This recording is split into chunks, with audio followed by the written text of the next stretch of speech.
Hello mayam, indigenous Manipuri foods na mayam butaram na okchari. Ngasi di Naton kabi morok ki achaar ama yengminase. Adudi koi hauna batawrasi ko. Ahanbada morok se fazana anira ahumlak chamthokpirase.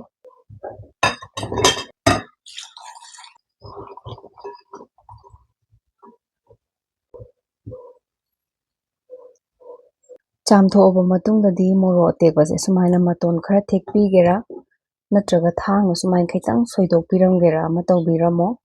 Phutkadaba oitaragadi hariba singse amata tawdrasu yaiko ai thawda khaitang ngauge na tawjabane natradi yam pokhaigalidana. Aduna sigi steps di thawda ngauge haitadi tangai phadaba step amani. Sumai tawdana loina soidokjarage. Jikti maton loina soidokjare.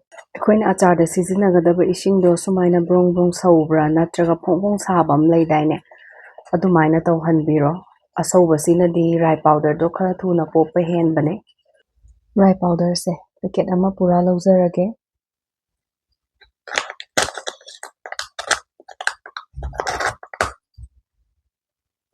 Tengkot kha chawamda haidose. Rye powder sigi changsi yengaga thumse hapase huren morok su hapaktoine aduna phasana hapiyo. Yengangsu teaspoon tangkhai ma lawradu hapchinbirani. Chilli powder su teaspoon tangkhai ma hape. Aduga morok asubado khara hape. Yam haptrasu yaiko.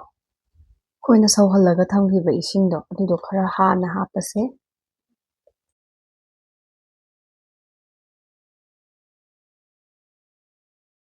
Fazana otlase. Kharaga hapa yagini. Amuk haibada yam haijinbinu ko mahi langradi lawthokpa pharak taidana.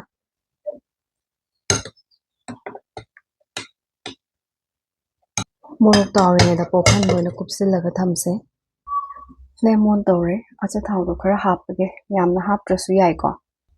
Thaw munba khotpa ngaibirurano sum hapchinbiro. Hapaga yam kapane aduna makhumje thuna khumjinbiyo. Ngatang thammaba matungda makhumje sumaina khaitang ngakpiro ko aduga khara otpiro. My color lakpa hore ko medium flame da thammaga ngaujabane ngatanga ngaupise.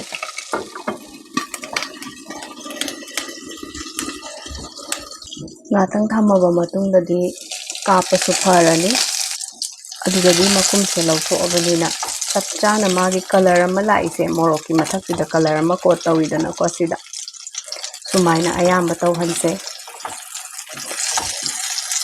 Karigumba morok se phutke haitaradi ising yamdana phutpiyo ko machu hairap onbagido aduda lawthokpiyo mahido yamna hapchin taragadi morok ki mahaw makai mahida chatpane. Sidi masagi su thaw hingnamba aduga naton kaba oihandoinina thawse munba khotpa amata ngaibiganu ko. Kuipote ngaurise yam thuna oisinbane. Hojikti yarani flame off tawjarage. Makum hangdoase. Aduga morok tawthoga thambado hapchilani. Champra mapum ama sumjilase. Hai hapkadabani ko hai zidi skip tawbiganu. Rye powder se yam khabane aduna hai hapta taragadi chaba yaroi.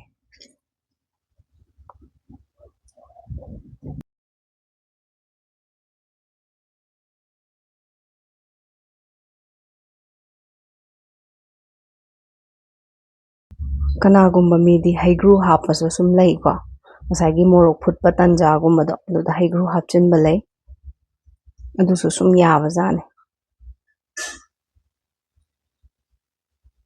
Asida acha thaw ahingbado spoon ani khaki chang hapchinbiro. Fasana mo otlase. Naton fazana kabane mayamsu soidana try tarwa yengbiyo sidi khudakta sum semaga chaba yare. Sidai koina tilau gumba khamena sinbaga hojikti yam hapnare ko bamon singsu. Ado sum happy bayai tawbadabu adu hap taragadi fridge da nong nini thammaga chabiyo.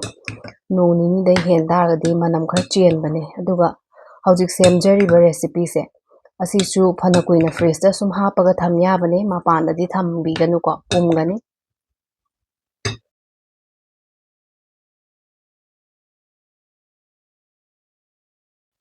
ꯁꯤꯗ ꯍꯪꯒꯥꯝ ꯊꯥꯎꯒ ꯆꯝꯄ꯭ꯔꯥꯒꯗꯣ ꯑꯗꯨꯗꯤ ꯁꯣꯏꯗꯅ ꯍꯥꯞꯄꯤꯌꯨꯀꯣ ꯑꯁꯤꯗꯤ ꯍꯥꯞꯇꯕ ꯌꯥꯗꯕꯅꯤ ꯑꯗꯨꯗꯤ ꯉꯁꯤꯒꯤ ꯔꯦꯁꯤꯄꯤꯁꯤ ꯃꯌꯥꯝꯁꯨ ꯇ꯭ꯔꯥꯏ ꯇꯧꯔꯒ ꯌꯦꯡꯕꯤꯌꯣ